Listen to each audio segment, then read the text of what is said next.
주님, 우리의 상한 심령도 깨진 꿈도 지친 몸도 다 주님 앞에 내어놓습니다. 우리 계획도 우리 공로도 주님 다 아시오니 받으시고 주님의 몸으로 변모시켜 주시고 말씀 들을 때 우리 심령 새로워지게 하시고 다시금 주의 자녀로 복된 자유를 가지고 세상 가운데 나갈 수 있도록 성령님 이 시간 종을 주의 도구로 사용하여 주시옵소서. 감사하고 주님의 이름으로 기도 올렸나이다. 아멘. 할렐루야. 네, 앞에 뒤에 분 사랑합니다. 축복합니다. 인사하시죠. 네.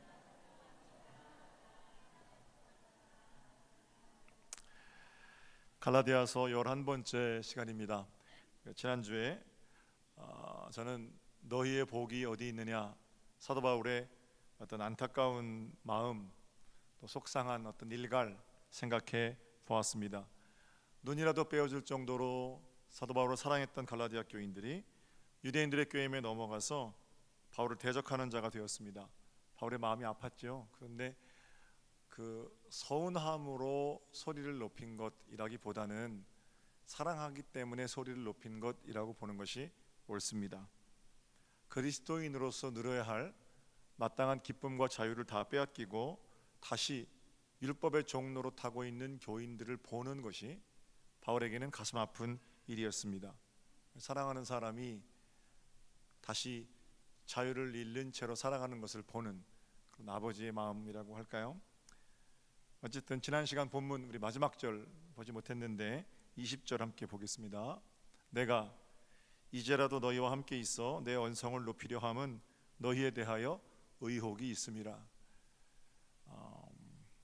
너희의 복이 지금 어디 있느냐? 소리를 지르는 그런 장면을 생각해 보시는 게 좋아요. 바울이 안타까운 마음으로 그렇게 소리를 높였는데 그 소리를 높인 이유가 그들에게 의혹이 있기 때문이라 이거 취조하려는 게 아니고요.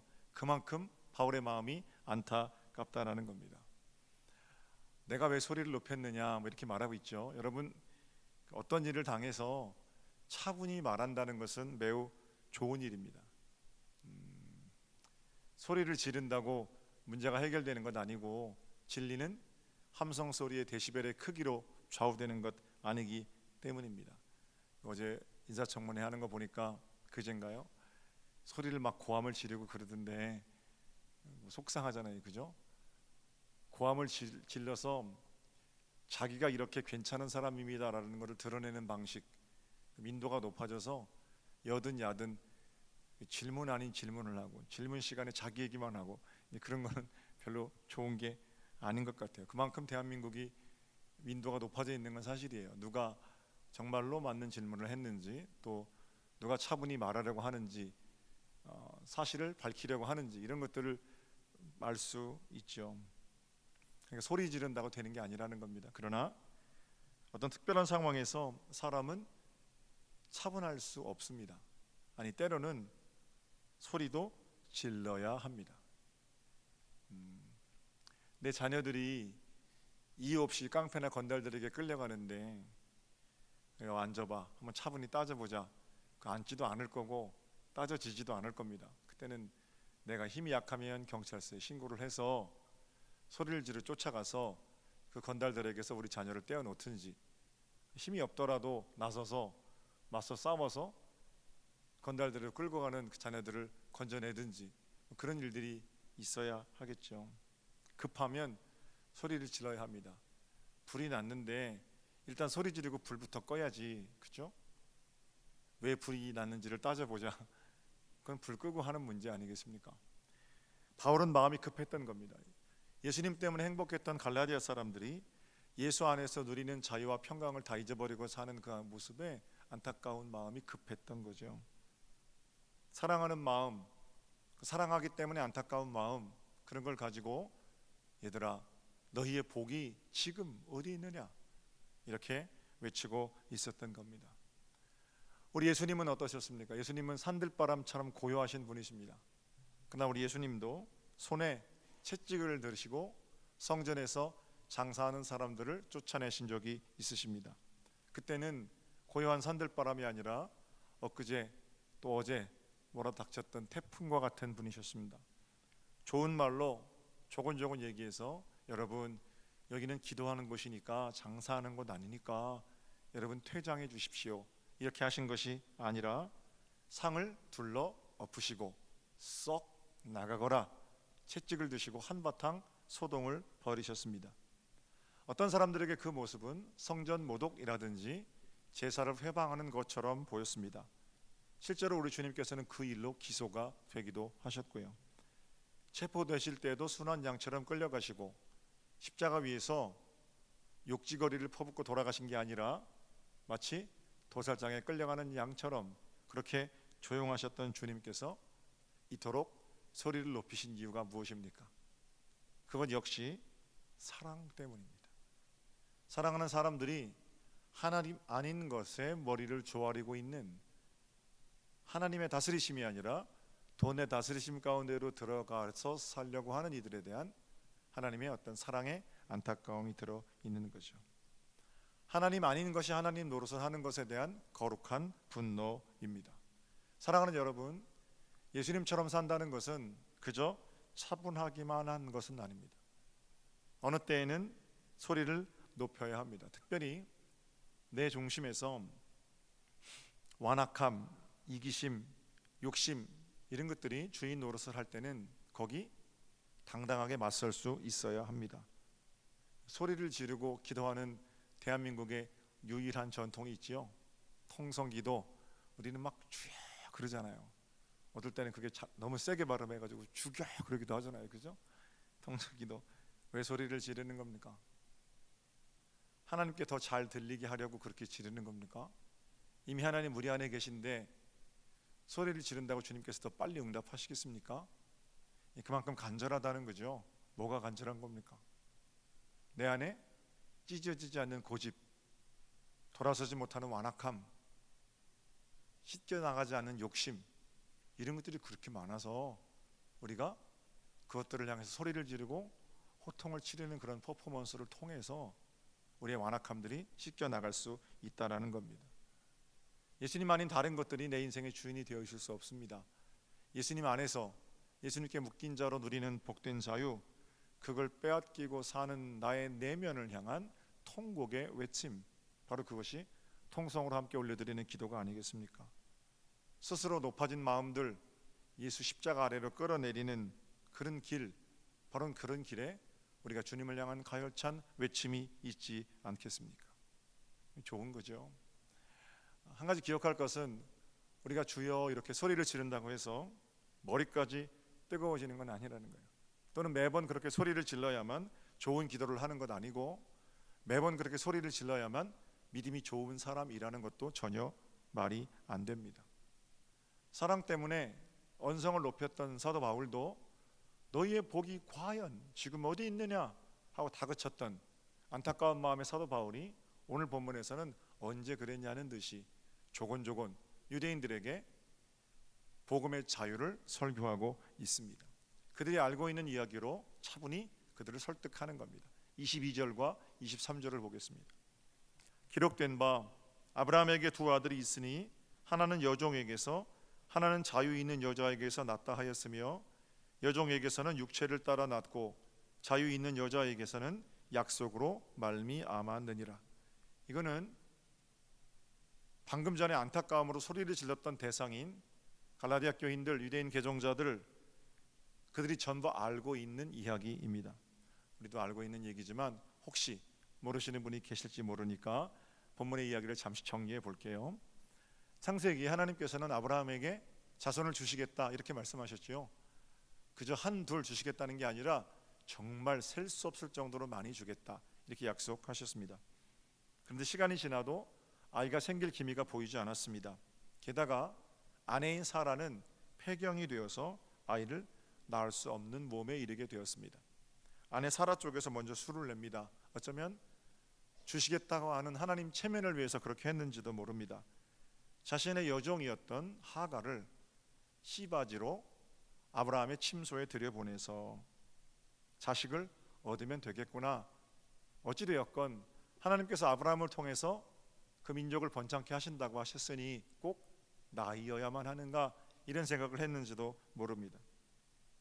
남자가 중요한 시대에서 그건 어찌 보면 사라의 희생에 가까운 겁니다. 그리고 나서 아브라함과 여종 하갈 사이에 아이가 태어나는데 그 아이의 이름이 바로 여러분 아시는 대로 이스마엘입니다. 문제는 거기서부터 시작되죠. 말 잘 듣던 여종 하갈이 아이를 낳고 나니까 둘째 부인 또는 안주인 노릇을 하려고 합니다. 여자의 질투는 온유월에도 서리가 내린다면서요.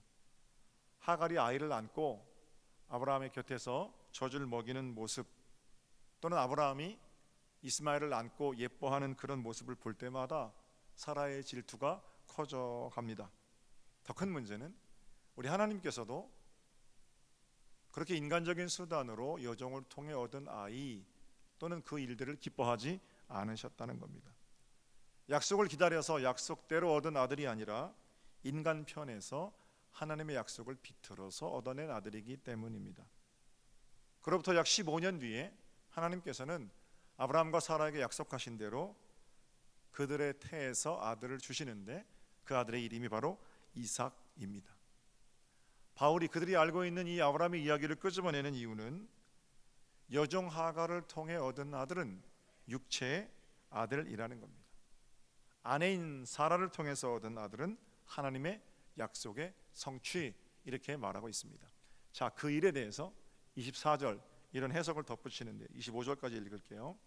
이 하갈은 됐죠? 여종입니다. 아라비아에 있는 시인의 산으로서 지금 있는 예루살렘과 같은 곳이니 그가 그 자녀들과 더불어 종노릇하고 오직 위에 있는 예루살렘은 자유자니 곧 우리 어머니라. 하갈은 신의 산인데 그 신의 산의 자녀들은 율법과 더불어 종노릇하는 자들이다, 이렇게 말하고, 위에 있는 예루살렘 사라는 자유자의 아들이다. 지금 이 5장 1절까지 달려오는 과정에서 아주 일맥으로 연결되는 것은 사도 바울은 율법의 아들, 율법의 종, 약속의 아들, 자유자, 이렇게 비교하고 있다는 걸 생각해 보면 하갈은 신의 산, 신의 산은 무슨 산입니까? 모세가 율법을 받은 산이잖아요. 그래서 하갈은 율법, 하갈의 아들은 율법의 종이라는 겁니다. 약속을 받지 못했다는 겁니다. 반면 사라는 위에 있는 예루살렘, 이렇게 말하고 있습니다. 종이 아니라 자유인이고 율법이 아니라 약속으로 얻은 하나님의 자녀입니다. 결국 이미 자유를 얻은 하나님의 자녀들이 다시 율법의 종으로 율법의 멍에를 메고 살아가면 안 된다. 너희도 그거 알고 있잖아. 이렇게 그들이 알고 있는 이야기를 끄집어내서 차근차근 설명하고 있는 겁니다. 유대인들은 이 말을 듣고 화가 많이 났을 겁니다. 유대인들 가운데는 어떤 생각이 있냐면 그들이 아브라함, 이삭, 야곱으로 이어지는 족보를 통해서 그들만이 택하심 받은, 선택받은 민족이라는 선민의식을 가지고 살았죠. 그러니까 아브라함, 이삭, 야곱 이 이름을 언급하는 것은 유대인들에게는 마치 생명과도 같은 굉장히 큰 자랑입니다. 그런데 그렇게 이삭과 야곱의 족보로 이어지는 그들의 혈통, 자랑스러운 혈통이 왜 하나님의 약속의 보증인 아브라함에게 주신 이삭을 따라 사는 삶을 살지 못하고 다시 신의 산, 신의 산은 율법이거든요. 그들은 하갈의 아들을 좋아하지 않습니다. 그런데 율법은 하갈의 아들이라고 규정함으로써 유대인들이 살아가고 있는 모습이 옳지 않다, 이렇게 말하고 있으니까 그들이 신주단지처럼 여기는 선민의식과 율법, 이 두 개가 대척되는 거라고 말하니까 그들이 가지고 있는 율법의 정당성이 회파된다고 생각했을 겁니다. 너무나 충격적인 바울의 선언이었을 거예요. 조금만 더 읽어볼게요. 27절을 봅니다. 바울이 이번에는 이사야 선지자의 예언을 인용하고 있습니다. 기록된 바 잉태하지 못한 자여 즐거워하라, 산고를 모르는 자여 소리질러 외치라, 이는 홀로 사는 자의 자녀가 남편 있는 자의 자녀보다 많음이라 하였으니 형제들아 너희는 이삭과 같이 약속의 자녀라. 똑같은 맥락에서 읽을 수 있습니다. 홀로 사는 여인, 자유자인 사라를 말하고요, 남편 있는 자, 종인 하갈을 말합니다. 누가 많다고 그래요? 아이를 안고 남편과, 자기 남편과 함께 즐거워하는 그 여종 하갈을 보는 사라, 아이가 없어서 남편도 빼앗겨서 눈물 흘리는 사라, 그 사라가 복이 있는 여인이다, 이렇게 말하고 있습니다. 없잖아요, 아이가. 근데 왜 그 아이가 많다 이렇게 말씀하시겠습니까? 자유인인 사라에게는 아이는 없어요. 뭐가 있어요? 하나님의 약속이 있기 때문입니다. 종인 하갈에게는요, 아이는 있어요. 아이는 있지만 하나님의 약속은 없잖아요. 그리고 그 사라에게 주신 약속은 아브라함에게 주신 약속이죠. 예수 그리스도를 통해 온전히 이루어졌습니다. 혈통에 따른 족보가 아니라 예수 그리스도를 믿는 모든 자에게 주시는 영적인 족보입니다. 자식 있다고 자랑하는 하갈이 어머니가 된 건 아니고, 자식 없음에 눈물 흘리는 그 사라가 약속을 받은 자이기 때문에 믿음의 조상 아브라함의 아내로, 또는 사라의 태를 통해 이 땅에 온 이삭, 야곱, 그 족보를 통해서 우리 구주 예수 그리스도가 오셨고 인류가 구원을 얻게 되었습니다. 중요한 건 지금 내가 몇 명의 아이를 가졌느냐가 아니라 지금 내가 하나님의 약속을 가졌느냐 하는 겁니다. 지금 내가 얼마만큼의 재산을 가지고 사느냐, 지금 내가 얼마만큼 건강한 삶을 사느냐, 지금 내가 어느 정도 높은 위치에 사느냐 별로 중요하지 않습니다. 과연 그 높은 위치나 많은 자녀나 강철 같은 건강이 하나님의 약속인가 하는 것이 매우 중요하다라는 겁니다. 사랑하는 여러분, 지난 한 주간 혹시 어떤 일 때문에 슬픔으로 눈물 흘리지는 않으셨습니까? 다른 사람들은 다 행복한데 왜 나만 이런가, 이런 생각에 사로잡히셨던 때는 없었습니까? 잉태하지 못한 자여 즐거워하라. 오늘 이사야 선지자를 통해서 하나님 말씀하셨고 다시 그 말을 받아 갈라디아 교인들에게 선포한 바울의 일가를 들으시면 좋겠습니다. 잉태하지 못한 자여 즐거워하라. 우리가 하나님의 약속 안에만 있다면, 하나님의 약속이 우리 안에만 있다면, 그래서 믿어진다면, 하나님이 괜찮다고 하시면 그저 괜찮은 시한부 인생을 사는 우리들이, 그죠? 마지막 있다는 차원에서는 시한부 인생이잖아요. 그게 언제인지는 모르지만 분명히 우리 내려놓을 때 있을 거 아닙니까? 하루만큼 살면 하루만큼 죽는 것 때문에 괴로워하는 그런 인생이 아니라, 하루만큼 사는 것, 주와 함께 걸어가는 기쁨으로 사는 것은 하나님의 약속 때문에 그렇습니다.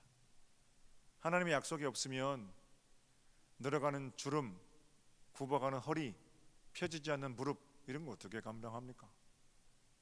기를 쓰고 주름살 잡아 피고, 기를 쓰고 운동해서 무릎 잡아 피고, 기를 쓰고 허리 꼿꼿이 세워도 결국 그거 다 굽어질 거 아닙니까?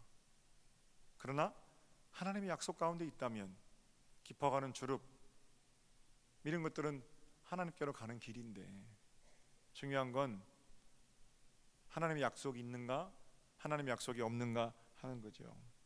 만약 하나님의 약속이 믿어진다면 믿음은 그 약속, 보이지 않는 것들을 이 땅에 보이는 것으로 살아내는 일이고, 아직 이루어지지 않은 것이 바라는 거잖아요. 바라는 것들을 실상으로 당겨 사는 그런 복된 능력일진데, 하나님의 약속 믿고 굳게 서셔서 약속의 자녀들답게 하나님의 복된 이름을 잘 드러내고 사는 은혜의 세월이 이번 한 주간 여러분의 것이 되시기를 우리 주님의 이름으로 축복합니다. 가족들 만나시겠죠, 그죠? 언제 이제 가실 생각이세요? 명심하십시오. 너는 이삭과 같이 약속의 자녀라. 이 말씀 붙들고 다 가족들이 모였는데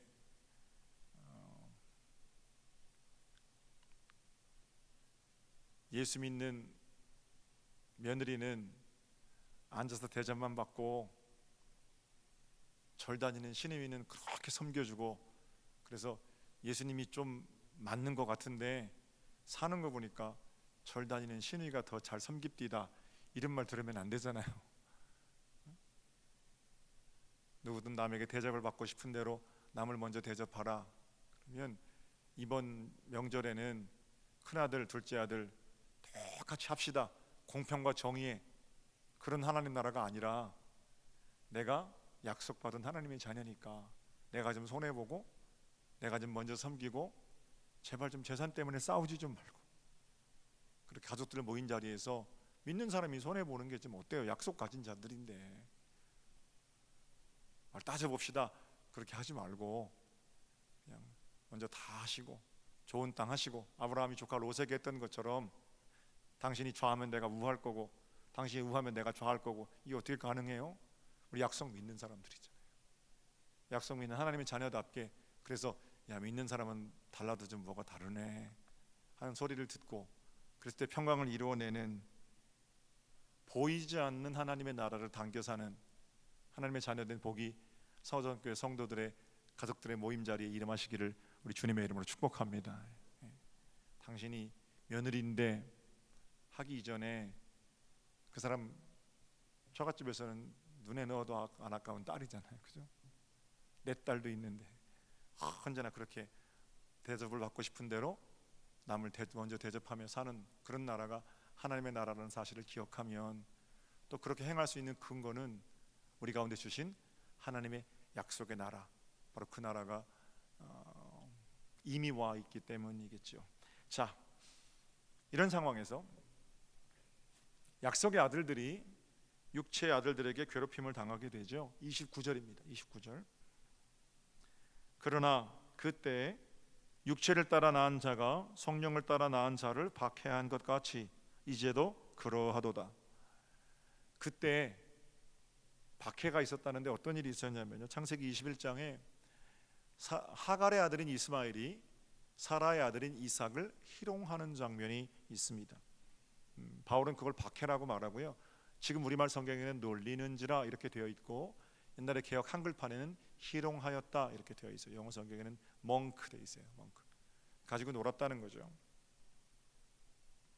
육체를 따라 낳은 자들이 약속을 따라 낳은 자를 핍박합니다. 29절 마지막에 이제도 그러하도다. 이스마엘이 이삭을 핍박하고 희롱했던 것처럼 지난 2000년 동안 또는 지금도 육체를 따라 낳은 자들이 약속을 받은 하나님의 자녀들을 괴롭힙니다. 힘들게 합니다. 힘들게 해야 그게 정상입니다. 세상이 내게 잘해주는 것은 기적 같은 일이고요, 세상이 내게 힘들게 하는 것은 성경이 말씀하신 대로 아주 당연한 겁니다. 사탄이 우는 사자와 같이 두루 다니며 삼킬 자를 찾고 있습니다. 예수님처럼 살아보려고 하면 사실은 수많은 유혹과 핍박이 우리 가운데 다가올 수 있다라는 겁니다. 우리를 넘어뜨리려고 하는 유혹과 핍박에 대해서 어떻게 합니까? 한번 따져보자. 차분차분 조곤조곤 앉아서 말합니까? 마귀를 설득합니까? 마귀는 설득하는 게 아니지요. 조금만 더 읽어볼게요. 30절입니다. 그러나 성경이 무엇을 말하느냐? 여종과 그 아들을 내쫓으라. 여종의 아들이 자유 있는 여자의 아들과 더불어 유업을 얻지 못하리라 하였느니라. 창세기로 가보면요, 이스마엘이 어린 이삭을 조롱하고 희롱하고 괴롭히니까 마음이 아픈 사라가 아브라함을 찾아갑니다. 그리고 아브라함에게 소리를 높이는 겁니다. 여보, 하갈과 그 아들을 내쫓으세요. 저것들 때문에 못 살겠어요. 뭐 아내 여인의 질투가 거기 좀 들어 있겠습니다만 왜 마음이 괴롭지 않았겠어요? 그러니까 아브라함이 그 얘기를 듣고 아브라함은 마음이 더 괴로운 겁니다. 이삭이 약속의 자녀가 맞지만 15년 전에 얻은 이스마엘도 사라는 피 한 방울 섞이지 않았지만 자기는 자기 씨로부터 난 자기 아들이기 때문에 그렇습니다. 그래서 아브라함이 근심하며 엎드리게 되지요. 근심하며 엎드린 아브라함에게 하나님께서 말씀하십니다. 아브라함아, 네 아내 사라의 말을 들어라. 그들을 내쫓아라. 이삭에게서 사라에게서 난 자라야 비로소 내 씨다. 아브라함은 여전히 마음이 좋지 않았어요. 그래서 눈물로 하갈과 이스마엘을 내쫓게 되죠. 사랑하는 여러분, 하나님께서 내쫓아라 그러면 내쫓으셔야 합니다. 우리 안에 하나님의 자녀로서 마땅히 누리는 기쁨과 자유, 평강, 이런 것들을 빼앗는 각종 악한 것들을 내쫓아야 합니다. 여전히 육신을 가지고 사는 동안에 용기도 있고 두려움도 있지요. 자유도 있고 불안함도 있습니다. 믿음으로 산다는 것은 우리 가운데 있는 불안함들을 걷어내는 겁니다. 완악한 이기심, 욕심, 이런 것들을 걷어내는 일, 내쫓는 일, 그런 일들을 주님께서 말씀하고 계십니다. 바울이 언성을 높인 이유, 예수님께서 채찍을 드신 이유, 다윗이 물맷돌을 던진 이유, 모세가 지팡이를 들어 적들을 물리친 이유, 전부 내쫓기 위함입니다.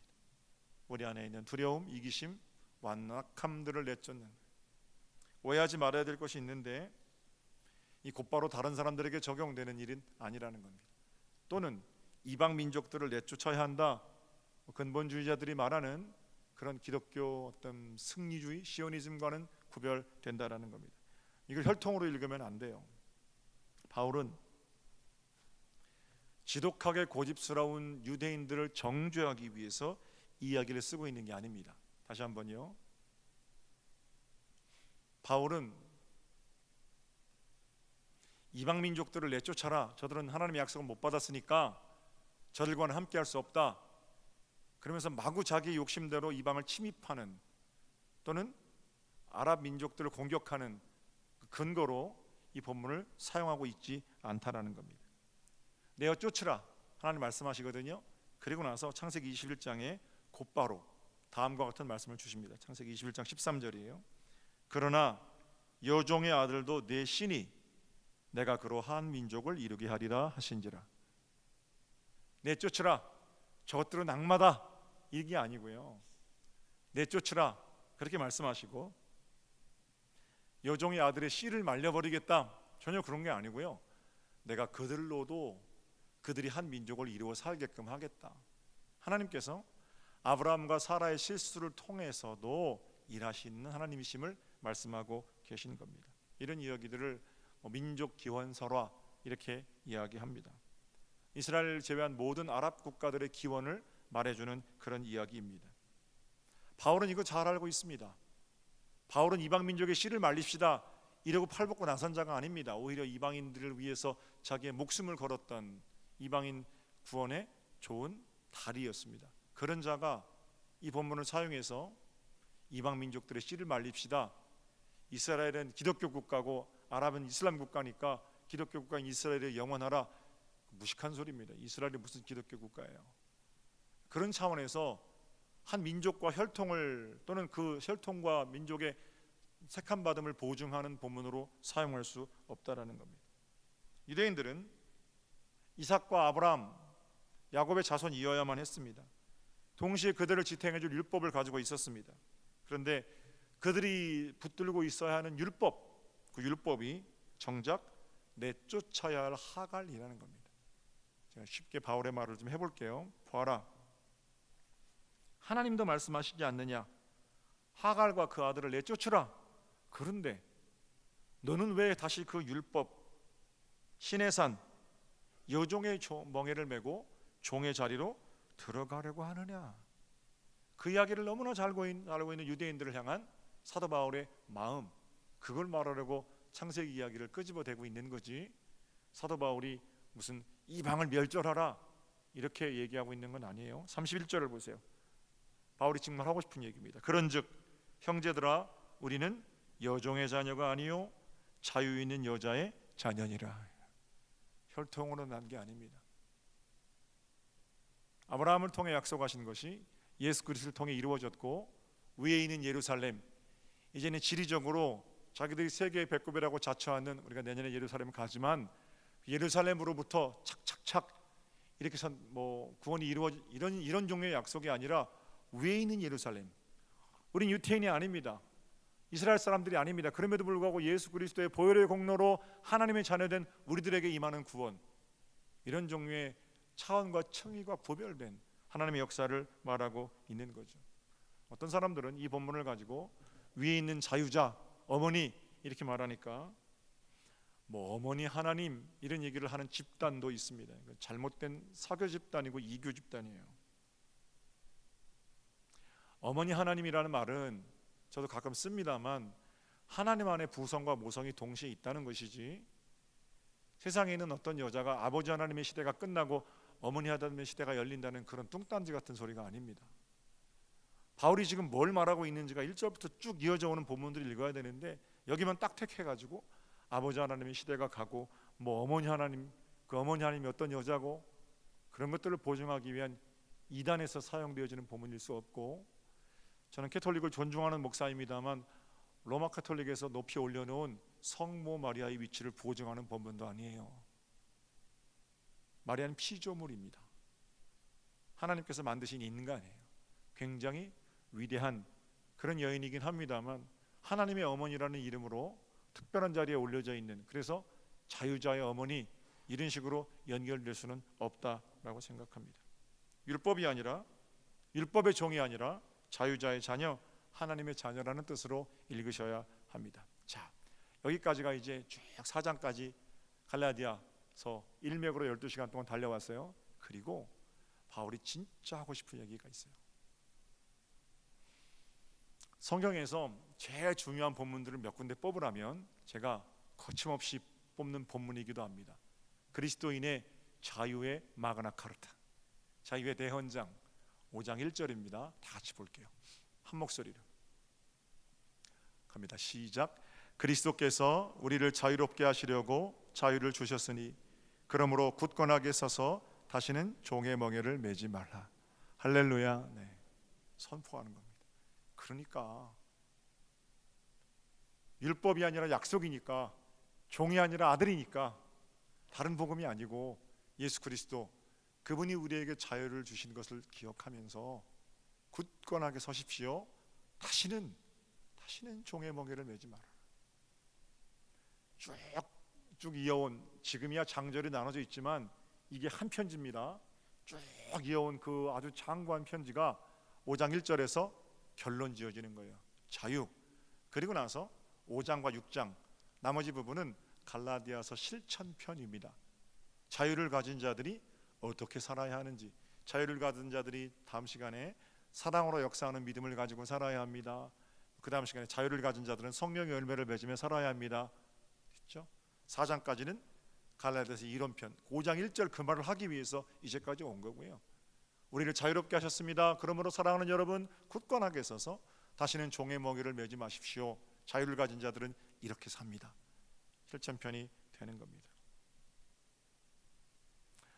자유는 여러분 그냥 앉아서 얻어지는 게 아닙니다. 조곤조곤 이야기해보자 매우 저도 중요하고 좋아합니다. 그러나 때로는 크게 자유를 외쳐야 할 때가 있고요. 자유를 얻기 위해서 싸워야 할 것들도 있습니다. 그리고 그 싸움을 우리는 예수께서 감당해 주셨습니다. 우리를 자유롭게 하시려고 그분은 십자가에 달려 돌아가셨습니다. 자유를 얻기 위해서 몰아내야 할 것들이 있습니다. 자유를 얻기 위해서 싸워야 할 것들이 있습니다. 당당하게 맞서 싸울 때 겸손하게, 그러나 당당하게 우리 가운데 임하시는 하나님 나라의 복된 자녀로 살아가실 수 있을 겁니다. 영화, 감동적으로 본 영화가 있는데 브레이브 하트라는 영화입니다. 브레이브 하트. 스코틀랜드의 독립을 다루는 영화고, 이제 멜 깁슨이라는 사람이 감독도 하고 주연도 했는데, 그분이 마지막 이제 장면을 제가 한 2분 정도 보여드릴게요. 뭐 이런 겁니다. 한 번만 너 자비를 베풀어 달라, 이렇게 말하면 고통 없이 죽여주겠다, 이렇게 제안을 해요. 근데 이 멜 깁슨이 이제 어떻게 하는지 보신 분들은, 제가 이 영화 보다가 마지막 장면에 소름이 쫙 끼쳐서요, 너무 그 받은 감동을 잊을 수가 없어서 아주 오랫동안 설교 시간에 사용하는 그런 본문의 영화입니다. 볼까요?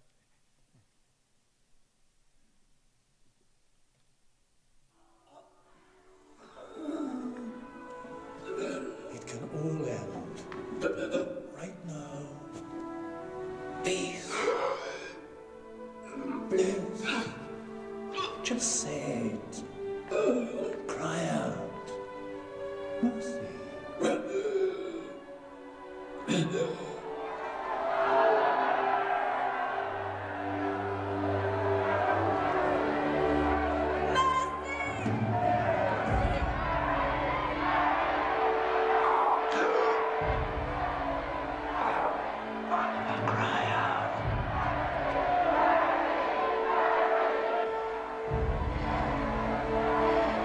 Just say it.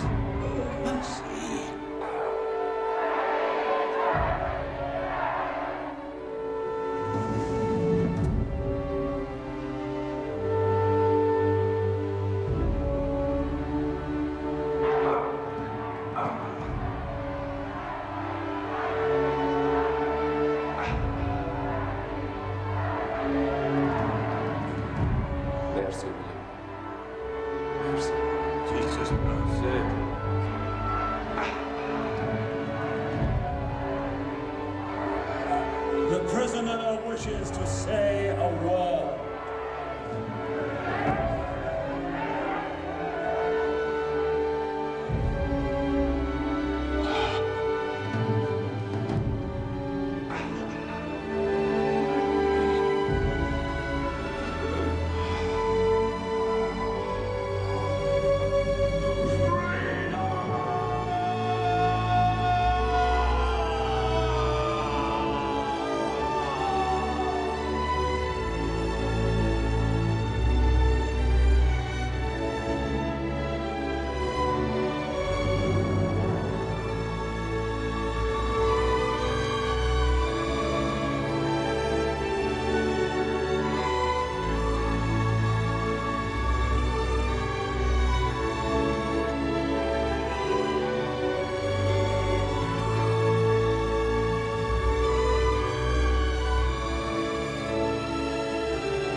부디 여러분 굳건하게 서셔서 우리에게 허락하신 자유, 그 자유를 빼앗기고 종로로 타는 자리, 그런 자리로부터 박차고 일어나셔서 그리스도의 복된 자유를 누리고 살아가는 은혜 한 주간 되시기를 우리 주님의 이름으로 축복합니다. 자, 기도드리겠습니다.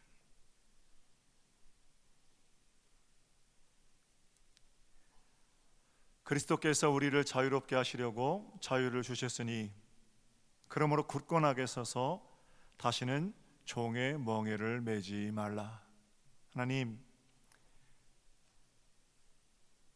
아들 예수께서 우리를 자유롭게 하시려고 어떤 일을 감당하셨는지 우리가 잘 압니다. 이렇게 허락된 자유를 가지고도 다시 율법의 종이 되려는 어리석음을 십자가 앞에 내려놓습니다. 자유인으로 살게 하시되 우리에게 허락하신 자유를 성령 안에서 누리며 날마다 기쁨으로 살아가는 은혜와 복이 저희들의 것이 되게 하여 주시옵소서. 이번 한 주간 사랑하는 가족들이 함께 모입니다. 그 복된 자리가 그리스도인의 자유를 가지고 종로로 타는 은혜의 자리가 되게 하시고 내 마음대로 하고 싶은 그런 종류의 자유가 아니라 주님께서 내게 허락하신 하늘 자유의 맛, 섬김으로 기쁘게 맛보는 은혜의 자리가 되기를 원하오니 성령님 우리를 그 자리에 복되게 사용하여 주시옵소서. 감사하고 주님의 이름으로 기도 올렸나이다. 아멘.